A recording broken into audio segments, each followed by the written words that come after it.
Inilah Injil suci menurut Lukas.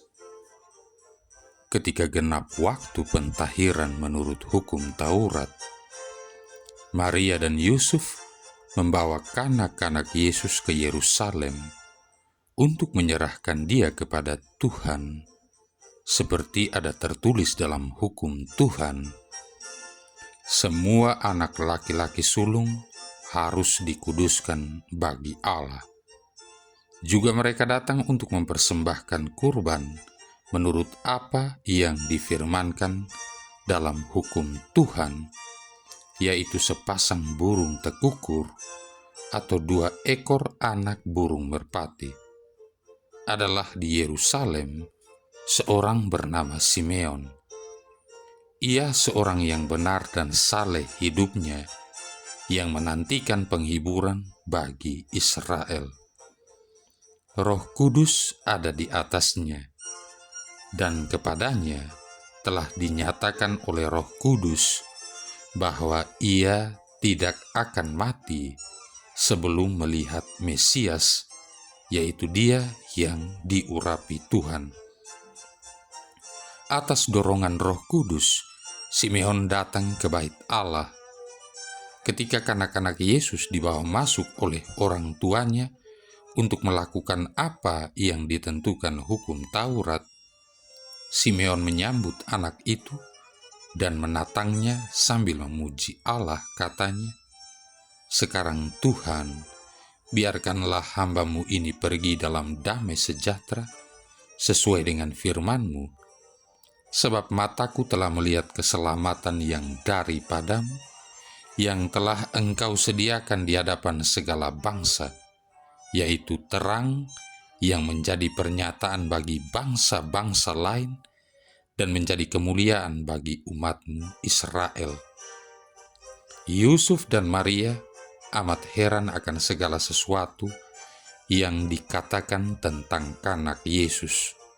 Lalu Simeon memberkati mereka dan berkata kepada Maria, ibu anak itu, "Sesungguhnya anak ini ditentukan untuk menjatuhkan atau membangkitkan banyak orang di Israel, dan untuk menjadi suatu tanda yang menimbulkan perbantahan, dan suatu pedang akan menembus jiwamu sendiri, supaya menjadi nyata pikiran hati banyak orang." Demikianlah sabda Tuhan. Saudara-saudari yang terkasih, Simeon adalah seorang yang benar dan saleh yang menantikan penghiburan bagi Israel, dan Roh Kudus ada di atasnya. Kelihatannya Simeon banyak meluangkan waktunya di bait Allah dan tentunya sangat mencintai segala upacara keagamaan yang berlangsung di tempat itu, misalnya upacara persembahan kurban dan lain sebagainya. Namun kehidupan spiritual Simeon jauh melampaui batas-batas ritus keagamaan yang kasat mata. Kehadirannya di bait Allah adalah untuk mengungkapkan rasa lapar dan dahaganya akan kehadiran Allah. Dapatkah Anda membayangkan setiap pagi ketika Simeon bangun dari tidur, lalu berkata dalam doanya, "Inilah aku Tuhan, apakah yang Engkau ingin katakan kepadaku hari ini?"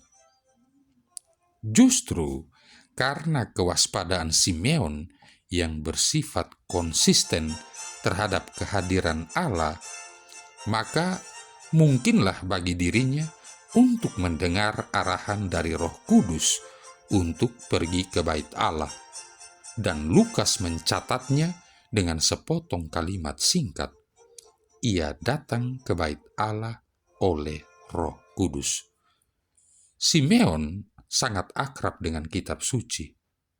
Oleh karena itulah dia percaya bahwa Allah akan memenuhi janji-janjinya. Simeon menanti-nantikan kedatangan Sang Mesias, dan kepadanya telah dinyatakan oleh Roh Kudus bahwa dia tidak akan mati sebelum dirinya melihat Mesias. Saudara-saudari yang terkasih, sekarang marilah kita, Anda dan saya, melihat diri kita sendiri. Sampai seberapa banyak kita sudah menyerupai Simeon? Andaikan Allah melihat dan memeriksa isi hati kita, apakah Dia melihat iman di dalam hati itu? Ketaatan, penyerahan diri. Apakah Dia melihat diri kita lembut dan tanggap terhadap sentuhan Roh Kudus-Nya? Seandainya diri kita belum sampai di sana, maka janganlah merasa susah atau khawatir. Percayalah bahwa sementara kita menyerahkan diri kita kepada Allah setiap hari, maka Dia akan membentuk diri kita masing-masing menjadi seorang pribadi seperti Simeon. Saudara-saudari yang terkasih, agar dapat memusatkan perhatian kita pada sasaran ini, maka kita harus mengambil beberapa langkah praktis. Apabila kita berdoa, ingatlah bahwa kita masing-masing secara unik sangat berharga di hadapan Tuhan. Kita harus percaya pada kebenaran bahwa Allah mempunyai rencana istimewa bagi hidup kita masing-masing. Pada waktu kita membaca kitab suci dan merenungkannya, baiklah kita menghaturkan permohonan dan mempunyai ekspektasi bahwa Allah akan menyatakan kesetiaan dan kuasa-Nya kepada kita. Pada saat-saat tertentu dalam kehidupan sehari-hari yang dipenuhi banyak kesibukan, kita harus bisa berhenti sejenak dan dengan kata-kata lembut atau dalam batin mengatakan kepada Tuhan bahwa kita membutuhkannya. Kita serahkan kepadanya segala rasa takut kita, maka Dia pun akan menempatkan rasa percaya dalam hati kita. Hanya dalam keheningan kita dapat mendengarkan bisikannya. Tuhan ingin berbicara kepada kita sebagaimana Dia dahulu kala berbicara kepada Simeon.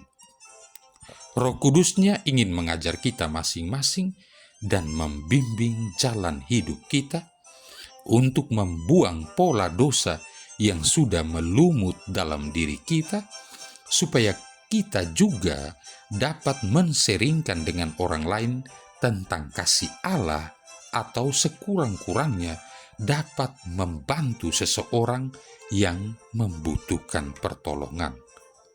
Sekarang masalahnya adalah apakah kita mau dibentuk oleh Roh Kudus? Apabila kita mendengarkan bisikan suara Roh Kudus, maukah kita mentaatinya? Ketika Simeon menunjukkan ketaatannya, dia akhirnya melihat wajah Sang Mesias, wajah Yesus Kristus. Kita pun seharusnya mempunyai ekspektasi yang paling sedikit sama dengan ekspektasi Simeon, karena Allah sesungguhnya ingin semua mata melihat keselamatan yang daripadanya. Dengan demikian, kidung Simeon dalam Lukas bab 2 ayat 29 sampai 32 yang kita daraskan, kita doakan, kita nyanyikan dalam kompletarium atau ibadat penutup setiap malam akan menjadi sungguh bermakna bagi hidup kita. Marilah berdoa. Allah Bapa Maha Kuasa, Engkau mengutus putramu untuk menerangi dunia yang gelap. Bantulah kami untuk memperingati kelahirannya dengan puji-pujian yang pantas. Dengan pengantaran Yesus Kristus Putramu Tuhan kami, yang bersama dengan Dikau dan Roh Kudus hidup dan berkuasa, satu Allah sepanjang segala masa. Tuhan memberkati kita sekalian. Bapa, Putra, dan Roh Kudus.